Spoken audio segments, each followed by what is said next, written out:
Well, ladies and gentlemen, good afternoon. It's great to be here. I want to very briefly thank the organisers who have been so generous and so hospitable. It's absolutely fabulous, and that's a great honour to be here today. And perhaps even more importantly, I want to thank the organisers for so committedly organising this event each year. I can't express to you how important sharing a knowledge of evolutionary biology and the science around it is to the hugely important issues which we as a people and this planet face in the future. And I enormously commend the Museum for its commitment to this endeavour. I'm going to speak about a project where I spent over the course of 3 years retracing one of the most famous British voyages, the voyage of Captain James Cook, his first Pacific voyage in the ship called the Endeavour, which took place in 1768 to 1771. And why did I pursue this voyage? Because I was interested. From a child I was interested in voyages, but as I grew older and took greater interest, I began to ask questions. How do we interpret the journals which were written hundreds of years ago? Are they accurate? What sort of relevance do those journals have in the present day to the places where the voyagers visited? Those are just two of a host of questions which I'm going to touch on today by telling stories, a few stories, as many of them I'd like to tell which are a consequence of the voyage. Captain Cook's voyage was hugely important in scientific and British history. On board was a gentleman scientist, one of the first ever scientific voyages which was privately funded. The gentleman on the right of this picture, Sir Joseph Banks, a young aristocrat, joined the voyage with an entourage of other scientists. When he came back, he was immediately made famous for the voyage. He became the president of the Royal Society, the longest everlasting president, and he had huge influence in the future of the British Empire and of the development of scientific discovery beyond this particular voyage. The image of him you see here, he's dressed in the paraphernalia of the voyage. You'll see the war coats and paddles in the background, and he's actually wearing a Maori linen cape, which is an aspect of the story which I will come on to later. Now, there's a number of reasons for this voyage. At this point in history, the British were in competition with the French. The academics were interested in the geography of the Earth. Many armchair geographers in the Royal Society still believed that there was a great southern continent, a terra australis. And one of the explicit reasons for this voyage was to go and look at the extent of this southern continent. Now, there's a certain irony here because Cook didn't believe in its existence. And he didn't believe in this because he already had the evidence. He knew that Dutch explorers, Abel Tasman, Van Diemen, had travelled to the southern continents in so much as they've got a fairly good idea of the extent of what they called the New Holland, what we now call Australia. They touched and discovered Van Diemen's Land, and they'd even got as far over to the coast of New Zealand, although they had no confirmation that it was only an island. But Cook was absolutely certain that the Earth was already different to the way armchair geographers understood it, and he had a very deep suspicion that the continent which was theorised by geographers was actually not there. But nonetheless, it was part of his mission. Under the auspice of Banks, the gentleman scientist, were a number of other individuals. I'm not going to mention them all, but I will mention a botanist called Daniel Solander, and I'll say a little bit more about it in a moment, and one of the two scientific illustrators, a young man, Sidney Parkinson, whose images remain a really important part of the documentation of that voyage. And again, I will touch on this importance as this talk continues. As I mentioned, I spent 3 years travelling around the globe. Actually, I was at work much of the time, but each day in the diary when he landed on a coastline, I would arrive at the same location. I'd spend exactly the same time as Cook, And when he set off again, I would go back to work. And so I retraced over 3 years those landing points. And my inspirations are to do with those contacts with those individual sites. And of course, when you go to sites, the voyage is just a moment in its history. And quite often, other scientific voyages are other moments in that particular part of the history of those geographical locations. And 70 years or so after James Cook, Charles Darwin visited many of those same locations as he travelled around the globe in the Beagle. So we see in those voyages benchmarks of the history of the locations. And indeed, another voyager I'm just going to touch on, Darwin's Beagle voyage went around the south of Australia, and a short while later, following coast voyage to the north, was another lesser-known voyage, a ship called the Rattlesnake. And on board that ship was a very young surgeon, the ship's surgeon, who was Thomas Huxley. And those of you who know your Darwin history will know that Huxley, in due course, became a very close friend and the mouthpiece of Darwin. He was the man who went public. He was known as Darwin's bulldog and presented Darwin's ideas to the broad public. And of course, in present time, I followed that journey and had my own encounters as I travelled. Now, let's take a quick look at some of the context of these points in time from the scientific learning point of view. First of all, at the time of Cook, there was still a very strong view of a fixed created universe, a fairly short-lived world of a few thousand years, and that the complexity of the Earth was such that it could only have been put together as an intelligent design. Those ideas were very much the worldview of most of the people who tried to understand the world at the time of Cook's voyage. The botanist I mentioned to you, who was on board, Daniel Solander, was actually one of the apostles, the acolytes of the great Swedish naturalist Carl Linnaeus. So the great occupation at this time was identifying as many species as possible, fixed species, but giving them names, Latin names, from which they could be identified. So filling the knowledge out of the diversity of the world was the primary occupation of natural scientists. And this was in the context of us having, in Christian terms, dominion over nature. We could do what we wanted with it. And part of this search for knowledge was to find new plants, new species, which we could put into the use of humankind. The image on the right-hand side, incidentally, is fruit. It's the breadfruit on Captain Cook's voyage. Daniel Solander and Banks found this fruit on Tahiti. They realised that it was potentially a very good starch food for slaves, and in due course, Captain Bligh was sent back to recover this fruit and take it to the West Indies. So that whole story of the mutiny on the mountain is directly related to this comment I've just made. Now, that isn't to say that some people weren't thinking about evolution. And again, you will be familiar with these names. Jean-Baptiste Lamarck had ideas of mutation theory, as did Charles Darwin's grandfather, Erasmus Darwin, in England. These people were contemporary with the Endeavour voyage, but their ideas were regarded as abhorrent, as disgusting by most of science. There's an English description here of their mutation theory as being the most absurd, most extravagant, most reviled idea.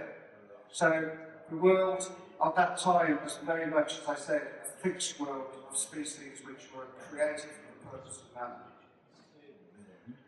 But if we look at the aftermath 70 years later of Darwin's voyage, and for that matter of von Humboldt, who my colleagues are going to speak about later, the perspective was changing dramatically and significantly as a consequence of the later voyages.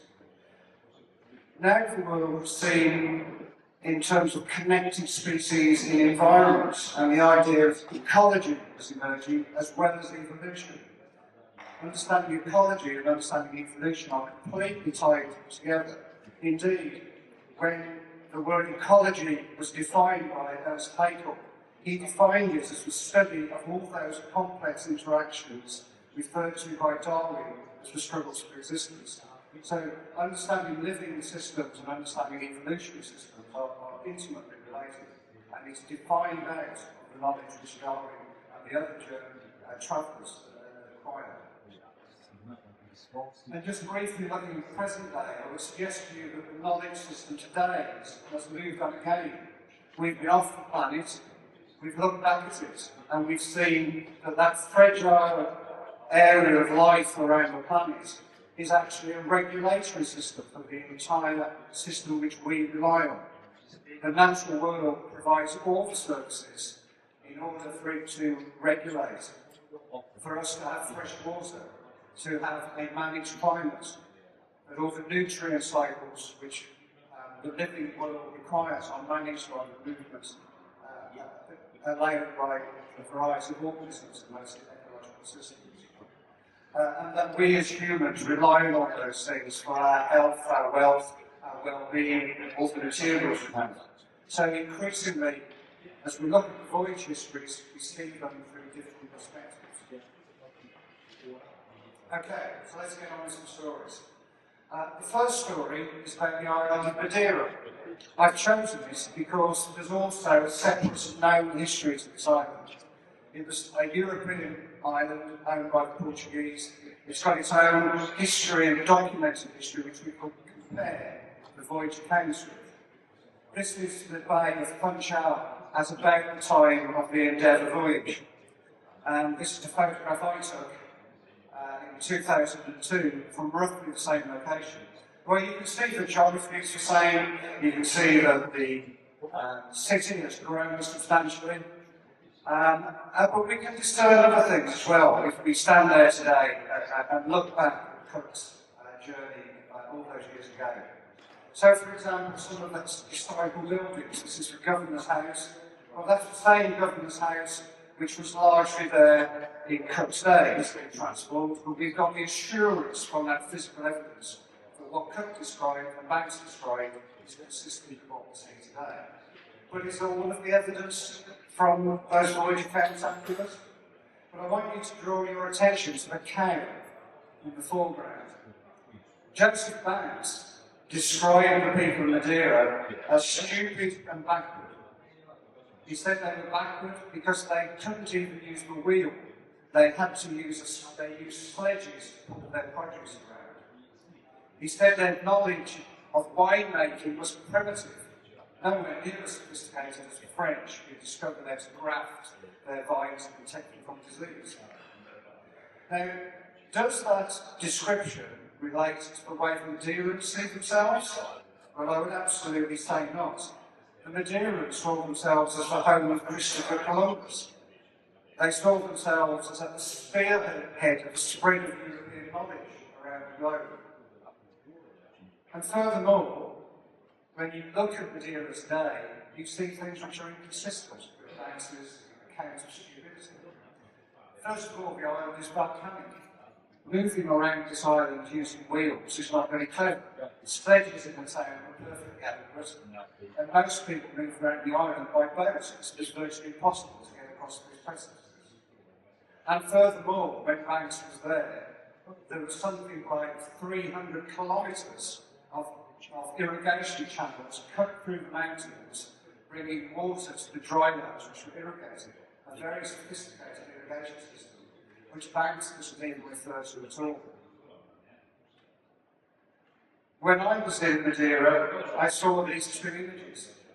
The one on the left of fish drying, being salted in the sun, you would probably have seen in Roman times. Is that primitive people? On the right-hand side is an image of modern windmills driving electricity. Madeira has some of the greatest proportion of electricity driven by environmental methods. So, how do we create a judgment? This is an island where both are appropriate and sustainable technology. So we have to be somewhat wary when we look at voyage accounts. What is written is often subjective in ways which are not necessarily intentional. Joseph Banks was an aristocrat. The way when we look at his descriptions, we need to see through his mind as well as his eyes. Okay, another story. I want to take you to the tip of Tierra del Fuego. I was privileged enough as an Englishman to be allowed to go with the Argentinian Navy to the remote mighty peninsula. The nearest human habitation to this point where this ship is landing is 180 kilometres away in the town of Ushuaia. And I was visiting the Bay of Good Success, Bay of Buen Suceso, which was a bay where Captain Cook found safe harbour when he made his way through the tidal surges between the Atlantic and the Pacific Ocean. Today, at any one time, there are 8 people who live on this radar station, and I was fortunate enough to be allowed to join them and to do my exploration of this part of the world which Captain Cook had visited all those years ago. And indeed, Charles Darwin also arrived at this bay 70 years later, and both groups all took this steroid. We followed them up onto this upland area. Very inhospitable. Banks was caught in a snowstorm. 2 of his party died as a consequence of their journey to this same location. Now, what's interesting about this area, and the story which I want to tell, is about the native people. When Cook arrived, this particular group of people, the Haush, lived close to this bay and they had contact with them. Captain Cook described their existence as living in the miserable conditions, but his meaning was that they lived in very, very basic conditions.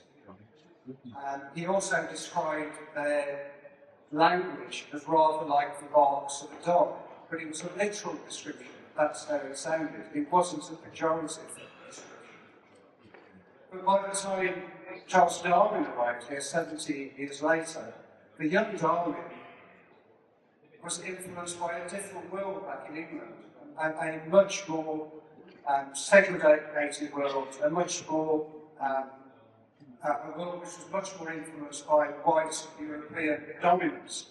His descriptions of these natives were much more pejorative. He describes them as being savages. He was incorrectly given the impression that they were cannibals.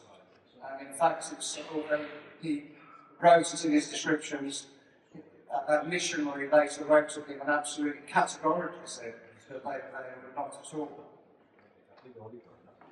So the descriptions changed substantially over that time. And yet these people were there living a sustainable life, irrespective of their state of being. And it is interesting to note that even though Darwin's views were not strictly accurate in the sense that I described, he did make a very important observation of them. And many people saw his extension of evolution to people as something which he did much later in life when he wrote a second book. But actually, the first description of the ability of these people to survive in this environment is written in such a way that in English, in the English translation, it's very clear that he was looking for the fitness of people to survive in nature as part of his thinking right from the beginning. And he describes in this one passage from the voyage narratives of the Beagle voyage that he saw no reason why the voyager should continue to exist because they were sufficiently fit in this environment to continue to reproduce successfully. And of course, the irony is that the voyaging boats of Europeans was altering that. And within a few decades of the Beagle voyage, these people were eradicated due to human diseases and the arrival of colonists. And again, just to pick out a few little anecdotal stories here. When Cook arrived and the botanists, when the native botanists were looking, they were interested in this plant. It was actually a kind of native celery, a salad vegetable. And they identified it for its utility, because Captain Cook was interested in cures for that terrible disease of sailors, scurvy. and they immediately recognised it from its Linnaean system, and they were able to eat it and help keep sails healthy.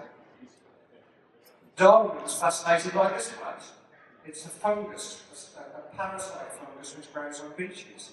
And he very correctly observed that the Fuegians were the only race known which used a fungus as a major part of their diet. They subsisted on this fungus for many months of the year. So we see very different perspectives emerging. And Darwin, of course, encountered these plants, tiny insectivorous plants, sundews, which trapped insects to gain part of their nutrition in this very poor nutrient environment. And of course, in later life, Darwin went on to write a monograph about the importance, from an evolutionary point of view, of understanding these plants. Now, in England, there's an expression: if someone is very nervous and very agitated, they're described as being like a cat on a hot tin roof. But in Australia, it's so cold that the cat's lovely on a warm tin roof. I don't know how the joke translates, but in English, this is a very contented cat on a warm tin roof. Now, actually, the reason I'm putting this image is that today there's a substantial population living in Australia, in South Africa. They're all settlers, there are no native people, they're dead. The native people subsisted on the land. 95% of the food in Australia is imported. Very little food is actually from the local environment. So the ecology is hugely disturbed. The settlers have no relationship with their food and the environment. But we are more aware now, and they are more aware of the need for things to change.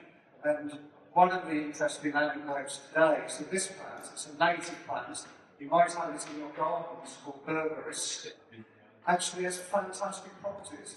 These berries are very important as a food supplement, very rich in vitamin C, they have antioxidants, potential cancer qualities. And now they're looking at how to use this native plant as a sustainable resource to grow and to produce this crop. So now, in the latter day, the people of the island are looking at a more sustainable way to make a livelihood which is in harmony with the natural ecology. I'm going to move on again. We're now in Polynesia. My images are slightly wider. So, when Cook arrived in these islands, there was a whole movement, the Arcadian movement, which in Europe believed that these islands of the Pacific were some vestige of the time of Adam and Eve. You could go to these islands and you would find innocent people, primitive as though they were still in the biblical Genesis.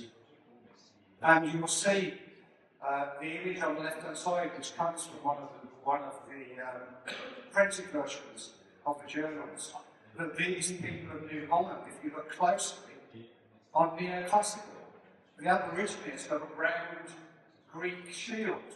He's got a wooden sword, and the spear is a Greek sword.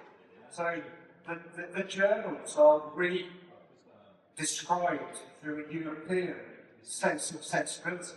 So again, we ask the question, how accurate are the records that they can be translated so much when they get back to Europe? The image of Tahiti, the top picture, is actually from the second voyage. But again, it expresses the landscape and that sense of an Arcadian world of perfect harmony. And yet, if you go into the voyage accounts, you'll discover that Captain Cook picked up a passenger who was a priest of the Polynesians. And when they travelled from Tahiti to the neighbouring island of Raiatea, the priest took them to this location where I'm showing a photograph. It's a marae, a religious site. And it was quite clear from Cook's description that he knew, the voyagers knew, because the priest had told them, that a huge intertribal war had taken place, which had led to 5,000 people being sacrificed in this particular location. So Cook, in their documents, were aware of these changes, and this was part of the battle of thought which took place during the Enlightenment in terms of how people perceived the reality of the Pacific as opposed to the European presumptions of it. Of course, that had a huge impact back in England, and one of the consequences was this idea of an idyllic world was rapidly changed from a world which was innocent to a world which was terribly evil and had to be changed. And that drove a major movement of missionaries. And if we go to Darwin's arrival in these islands, we see a massively changed world.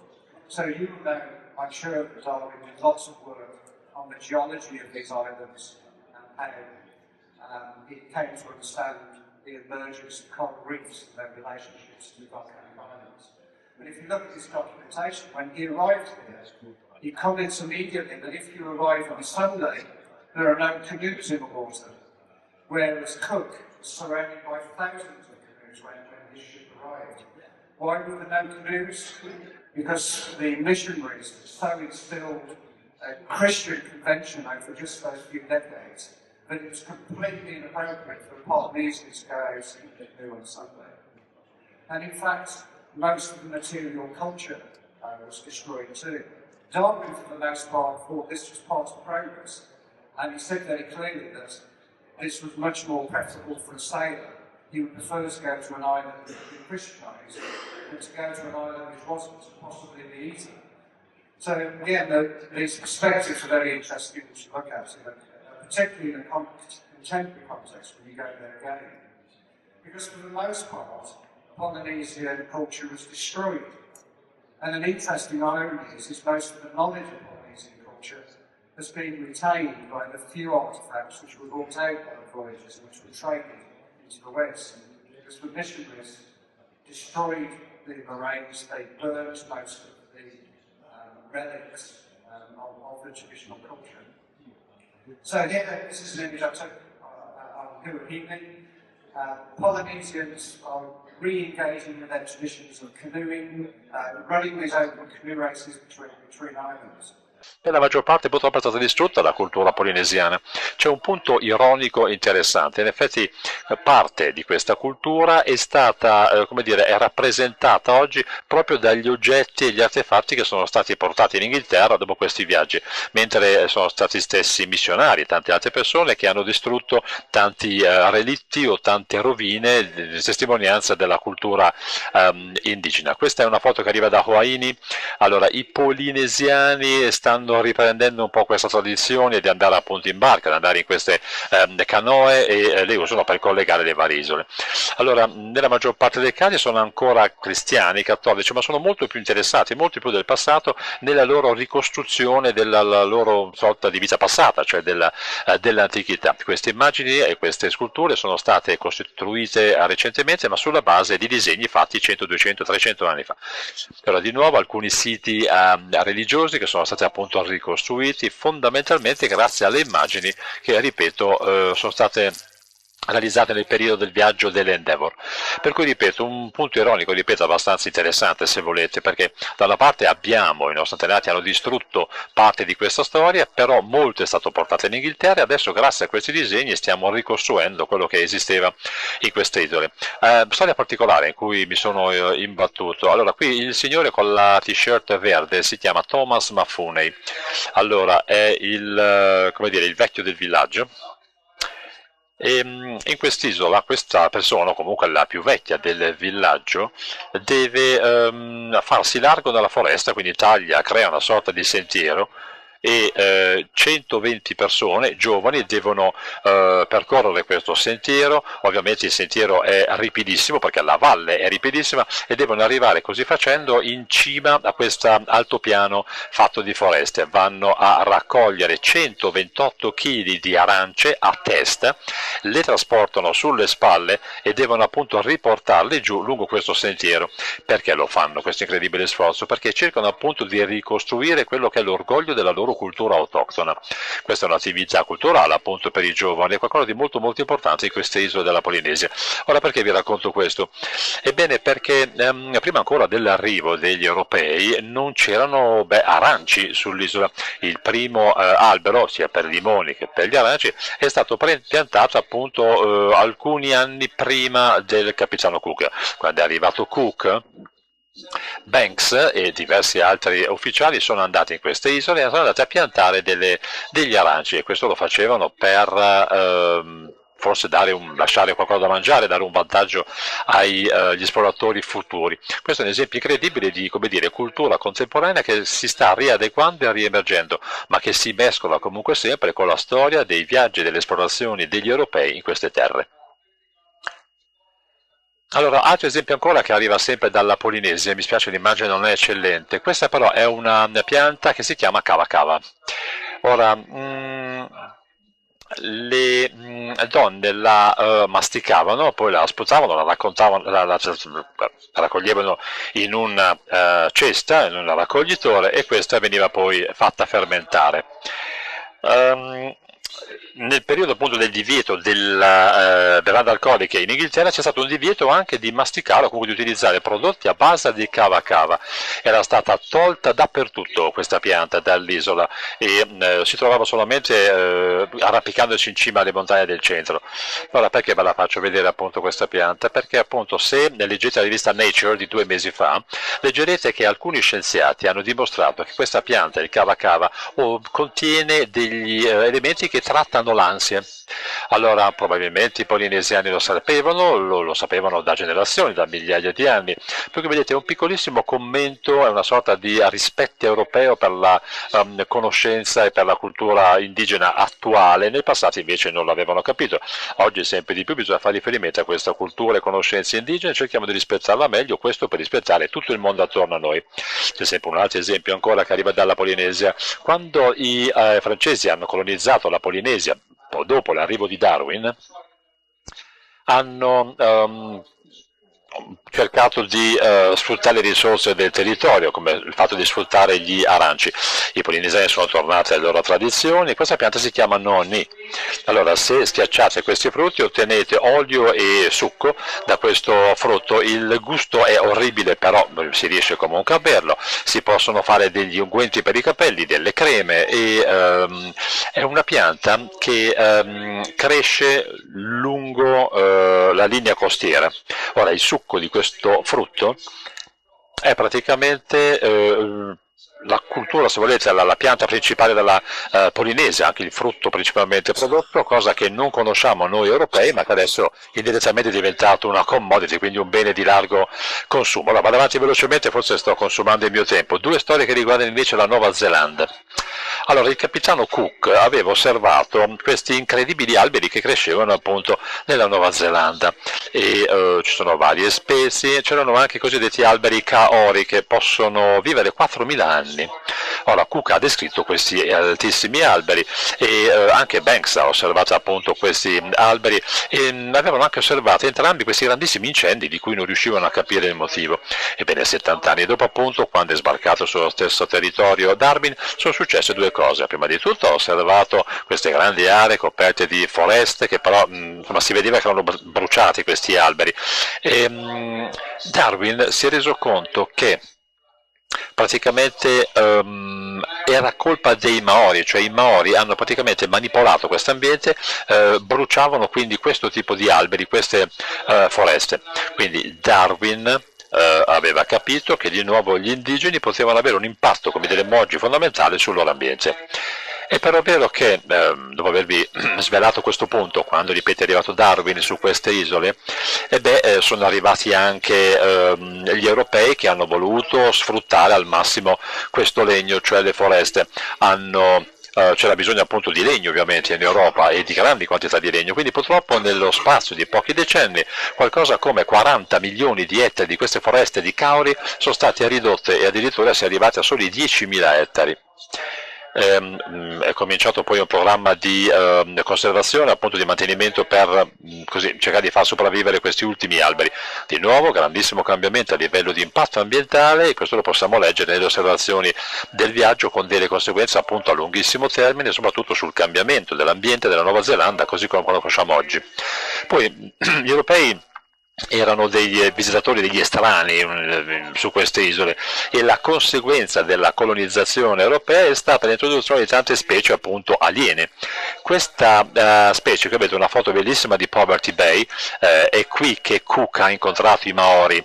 Ebbene, oggi tutto quanto il litorale sembra un litorale un pochino più europeo, se volete, perché le piante che troviamo sono di origine europea, peraltro sono piante che fanno fatica a sopravvivere in queste aree. Sono anche delle specie di erba assolutamente europee, per cui hanno portato le piante per fare un discorso di sfruttamento con delle conseguenze profondissime, e in questo caso invece per evitare queste conseguenze devastanti che hanno avuto luogo nella natura sono state reintrodotte specie autoctone, cioè Maori. Ora mi sposto in Australia. Qui siamo nella parte settentrionale dell'Australia. In questo caso c'era stato un guasto alla nave, la nave è stata poi riparata e è rimasta per varie settimane in questa baia. Allora, gli europei si sono insediati qui, nonostante francamente le difficoltà di gestione di questo territorio. Qui avete un'immagine invece di un'isola che si chiama Possession. Allora, in questo caso è qui che Cook ha piantato anche la bandiera inglese e appunto ha rivendicato la proprietà.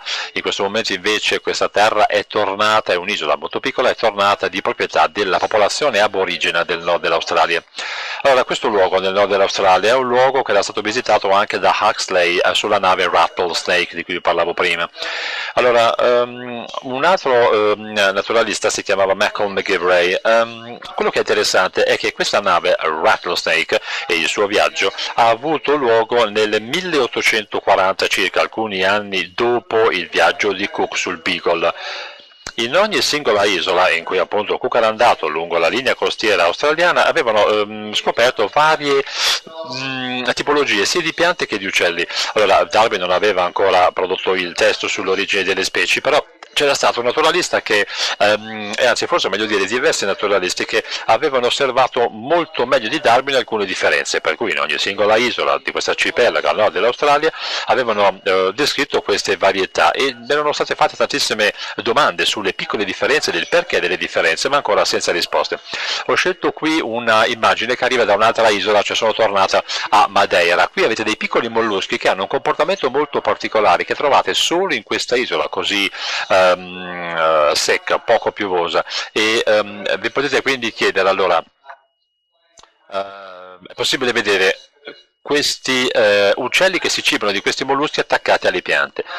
Allora, è praticamente così caldo a terra che questi molluschi non possono insomma sopravvivere appunto toccando la terra, per cui devono arrampicarsi appunto sulle piante per cercare un'aria relativamente più fresca, dopodiché vengono mangiati dagli uccellini, a meno che non riescano appunto ad arrivare così in cima alla pianta, che in questo caso appunto gli uccelli, non riuscendo ad appoggiarsi con le zampe, non riescono a beccare e quindi a distruggere questi molluschi. Questo appunto per darvi un'idea di quanto facilmente questi molluschi possono specciare durante i passaggi nelle varie isole. Allora, di questo abbiamo una descrizione dopo il viaggio fatto dalla nave Rattlesnake, e dopodiché c'è una allusione a questo anche nell'origine delle specie di Darwin. Allora, vediamo se mi fate un cenno per il tempo. Ok, 7 minuti mi dicono, perfetto. Allora, ancora due storie, ma molto velocemente, questi 7 minuti. Facciamo una cosa, saltiamo questa della mangrovia, e scusatemi per questo, ma voglio rispettare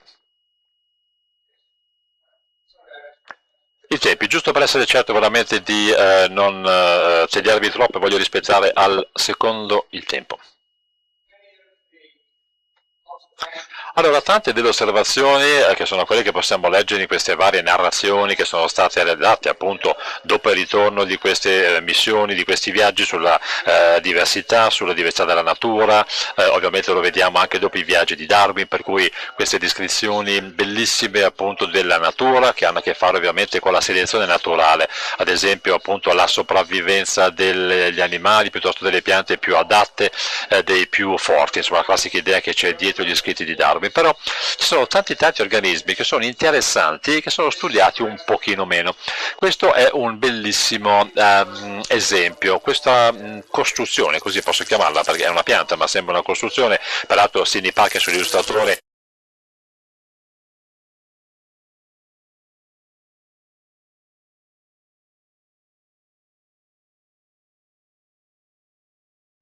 questa pianta chiaramente è viva, e questo è molto molto simile appunto all'illustrazione fatta a Parkinson tanti anni fa. Allora, la radice di questa pianta è una colonia di formiche, le formiche vivono all'interno di questa pianta e le stesse formiche vanno a prendere insetti intorno alla pianta, le portano appunto dentro la pianta e si nutrono di insetti. Questa pianta in effetti vive in associazione, pensate alle orchidee, e queste stesse orchidee, lo sapete, producono degli odori aromatici che poi attirano gli insetti per l'impollinazione. Allora, di nuovo, le formiche e anche gli scarti delle formiche è ciò di cui si nutrono le orchidee, quindi un ciclo completo. Quello che vedete qui è praticamente un'interrelazione molto molto sofisticata che permette a tutti quanti questi organismi, la pianta, gli insetti, le specie che vanno ad impollinare, le orchidee, le formiche, di sopravvivere tutti quanti insieme in un ambiente in cui ci sono pochissimi elementi nutritivi. E questo potrebbe essere l'esempio della simbiosi appunto della natura, che è altrettanto importante insomma dal punto di vista dell'evoluzione, questo ovviamente per il futuro della razza umana. Allora vado velocemente agli ultimi due esempi prima di concludere. Questa è un'immagine appunto di Sidney Parkinson disegnata da lui, questa arriva dalla isola di Savo in Indonesia. Spero riusciate a vedere questa immagine. È un'immagine, vedete, c'è una capanna ma insomma abbastanza evoluta, è una bella abitazione, e poi ci sono anche delle palme da zucchero.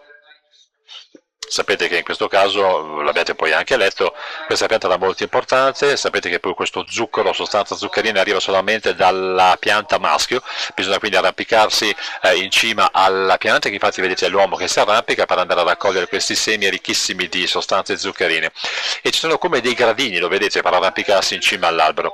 E poi qui in primo piano vedete anche una persona, una donna qui che sta trasportando degli recipienti legati a un ramo che ha in spalla. Guardate la foto che ho scattato poco tempo fa, le case sono assolutamente identiche, in questo caso il disegno è molto molto preciso, e è anche possibile vedere questi uomini che appunto si spostano con lo stesso sistema, per questa sorta di ramo o barra orizzontale sulle spalle. E guardate appunto qui delle pietre sono state praticamente attaccate sul tronco dell'albero, questo come dei pioli di una scala per arrampicarsi. Quindi vedete perché allora vi sto svelando appunto questa storia, condividendo questa esperienza. E perché quando ho fatto vedere questa immagine, ho fatto vedere questa immagine alle persone qui, agli autoctoni, e tra l'altro li ho visti anche arrampicarsi, si sono messi a ridere tantissimo, e io ho chiesto: scusate, ma perché vi mettete a ridere, cosa c'è di divertente? E hanno fatto vedere, mi hanno indicato questa persona che si stava arrampicando, e mi hanno detto: no, ma non si può arrampicarsi sull'albero con questi recipienti, cadrebbero, giusto? Come si vede nell'immagine. E quindi, come fanno sempre, cosa fanno? Si mettono una cintura attorno alla vita, c'è un gancio con un nodo, ed è attorno a questo che attaccano appunto questo recipiente nel quale poi mettono i semi e il succo. E giustamente questo sistema di trasporto è fatto solamente per camminare a terra, non certo da portarsi sull'albero.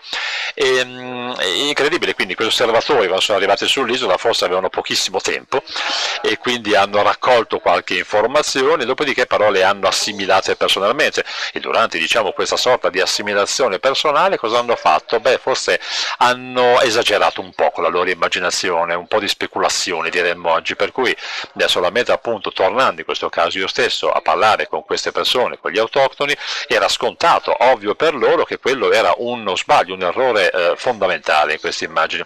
Una storia molto interessante, appunto, quando leggiamo queste narrazioni, insomma, non abbiamo sempre una persona vicino che ci possa spiegare se quello che vediamo e leggiamo è vero o meno.